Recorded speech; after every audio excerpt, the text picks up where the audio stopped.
Welcome. In this video, I'm going to tell you a horror story. I hope you enjoy it. Horror story name: Personal Injury. I was working as a personal injury lawyer when Melissa came into my life. I fell in love with her the moment I met her. She was a very beautiful woman. I knew she was the perfect woman for me, and someday we would be married. On our wedding day, we took our vows at the altar. She swore she would never leave me.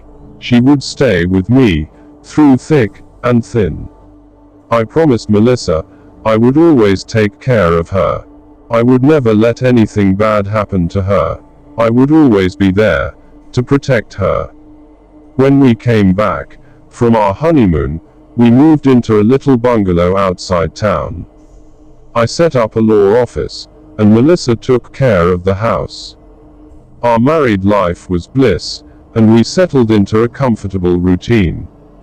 Every day, after I finished work, I would call Melissa and tell her what time I'd be home for dinner.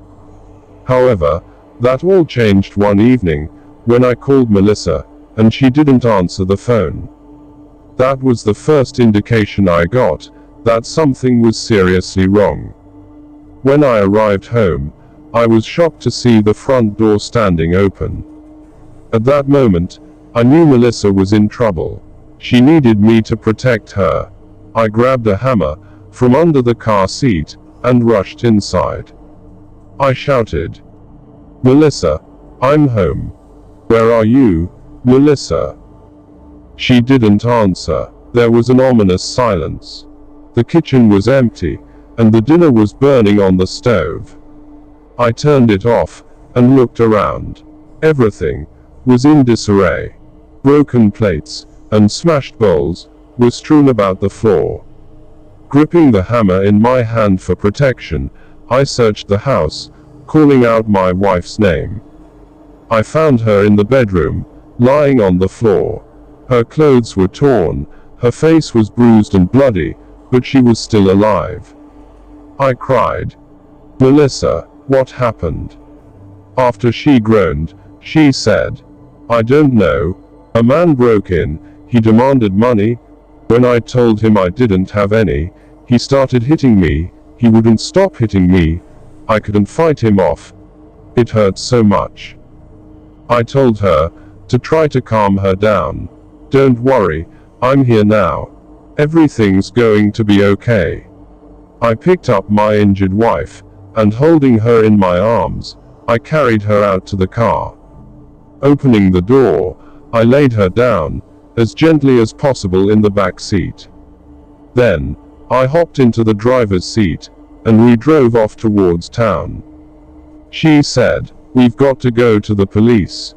I said, "We will, but first, I'm going to bring you to the hospital." Behind me, I heard Melissa let out a little gasp. Her injuries were serious. I cursed the fact that I hadn't been home that day to protect her. I had to get her to a doctor as soon as possible. We drove through town, but on the way, we got stuck in a traffic jam. I started honking my horn, trying to clear the way. Suddenly, I heard Melissa cry out, "There he is." I asked her, startled, "Who?" "The man who attacked me. That's him. That's him." On the left-hand side of the street, there was a man getting out of his car. Melissa was pointing at him. I asked her, "Are you sure?" She became hysterical. Tears were pouring down her cheeks, and she was having trouble catching her breath.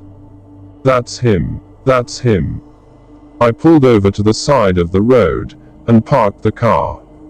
My brain was boiling over with rage. I got out of the car, still clutching the hammer. The man was casually walking down the street, without a care in the world. I followed him. Then, I saw him turn down a dark alley. I don't know what came over me. I just planned to rough him up a little, then hand him over to the police. Somehow, I lost control of myself. I couldn't stop. It was over, in a few seconds. When I came back to the car, Melissa seemed to have calmed down. We didn't say a word to each other. I grabbed a tissue, and wiped the blood from my hands. Then, I hid the bloody hammer under the seat, and we drove off. When we got to the hospital, I helped Melissa out of the car, and carried her to the emergency room. As we walked through the front doors, she suddenly stopped in her tracks, and grabbed my arm tightly. She was trembling, as she pointed at one of the doctors. She whispered urgently, "That's him, that's him." Then, she pointed to one of the nurses, and she started screamed, "That's him, that's him." Thank you for watching. I hope you liked this horror story. See you in a new horror stories.